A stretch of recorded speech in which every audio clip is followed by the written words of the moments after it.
Navigating performance feedback, making sense of mixed messages abstract. This article discusses strategies for productively interpreting mixed or conflicting performance feedback.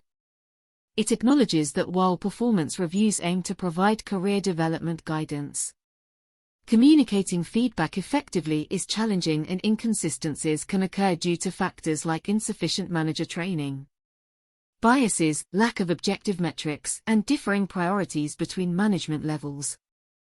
The article recommends keeping an open yet analytical mindset when receiving mixed signals and seeking to understand potential causes through lenses from organizational behavior research like social influence biases, competing agendas, performance dimension overloads, and rater errors.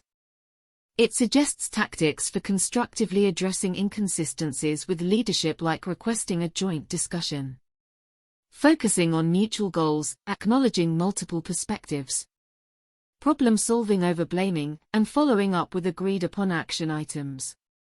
Real-world industry examples demonstrate how clarifying expectations, strengthening review practices, and emphasizing shared priorities can turn mixed feedback into a learning opportunity rather than a roadblock. Receiving conflicting performance feedback can be unsettling and confusing for any employee. However, taking a step back and thoughtfully analyzing the situation is key to understanding the mixed signals and determining the best path forward. Today, we will explore strategies for interpreting mixed feedback through a research-informed lens and provide practical guidance for constructively addressing inconsistencies with leadership. Performance feedback, purpose, challenges, and context. Performance reviews are intended to acknowledge accomplishments, identify areas for growth, and guide career development. However, effectively communicating feedback is challenging and inconsistent messages do occur for various reasons.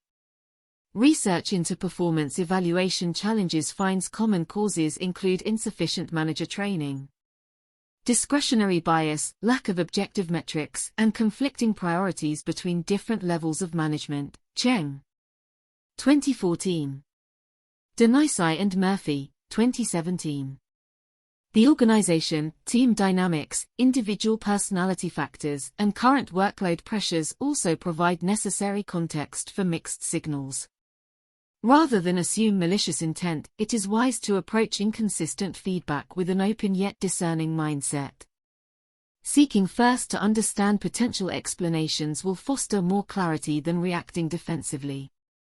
Core questions to reflect on include: are different perspectives simply a difference in vantage point rather than a contradiction? Do certain feedback providers lack proper context or direct experience with my work?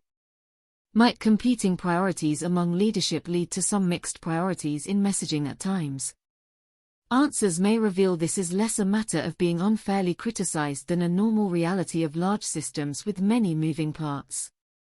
Interpreting mixed messages through research lenses. Gaining insight into potential motivations behind inconsistencies supports constructive next steps. Relevant organizational behavior research offers lenses for thoughtful analysis, social influence and bias. Unconscious biases shape perspectives and priorities, influencing how different managers view similar performance. Prentice and Miller, 1992. Seeking input from diverse raters mitigates this. Competing agendas. Managers further up the chain have broader concerns, which may eclipse individual contributions at times. Valuing team department success over any one person. Ferris and Judge, 1991. Performance dimension overload. Reviews addressing too wide an array of duties make consistent evaluation difficult, especially between raters with varying remits. Murphy and Cleveland, 1995. Focusing on key result areas brings needed specificity. Rater errors. All people are fallible observers. Halo, horn effects, inadequate observation opportunities, and personal liking-disliking unintentionally color some assessments. Murphy, 2008. Independent verification offers protection. Keeping an open yet analytical mind when interpreting feedback acknowledges such realities and maintains focus on one's own growth, not personal attacks or vendettas. Presuming good faith until shown otherwise creates space for productive conversation. Navigating the conversation once any patterns in feedback are understood. The path forward involves humbly yet proactively addressing inconsistencies respectfully with leadership. Practically, this involves requesting a joint discussion.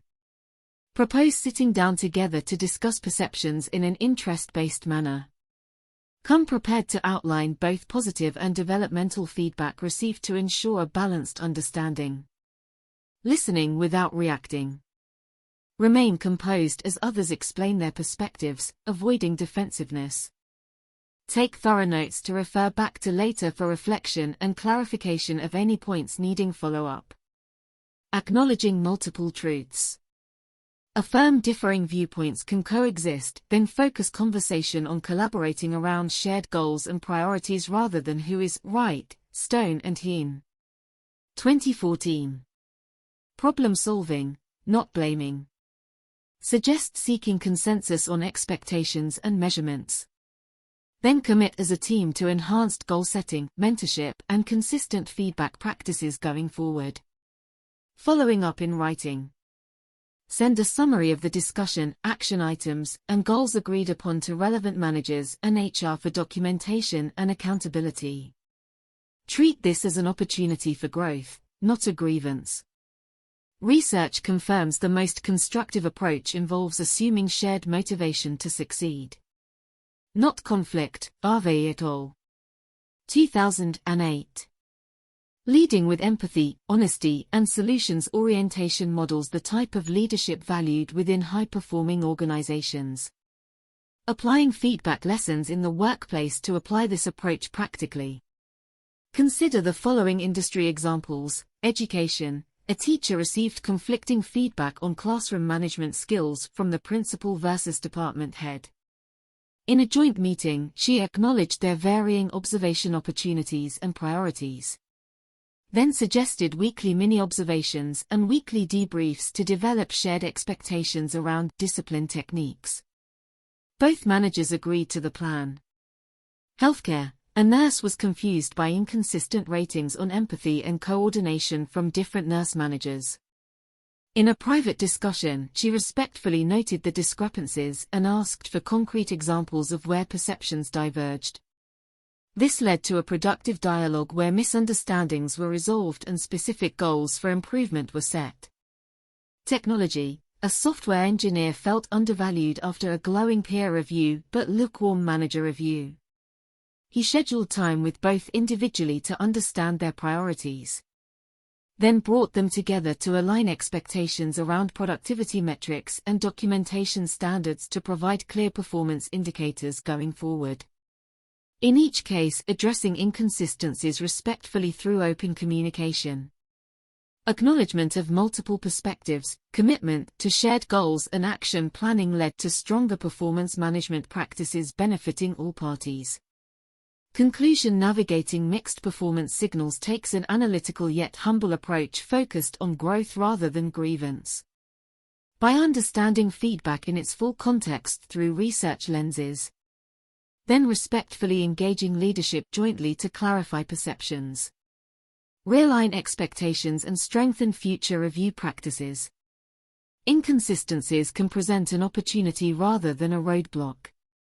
With patience and commitment to solutions, any employee can work through contrasting feedback messages productively to enhance their skills and ongoing career development within an organization. Ultimately, the most constructive path involves assuming good faith, emphasizing shared goals and modeling the type of collaborative spirit valued within successful, high-performing workplaces.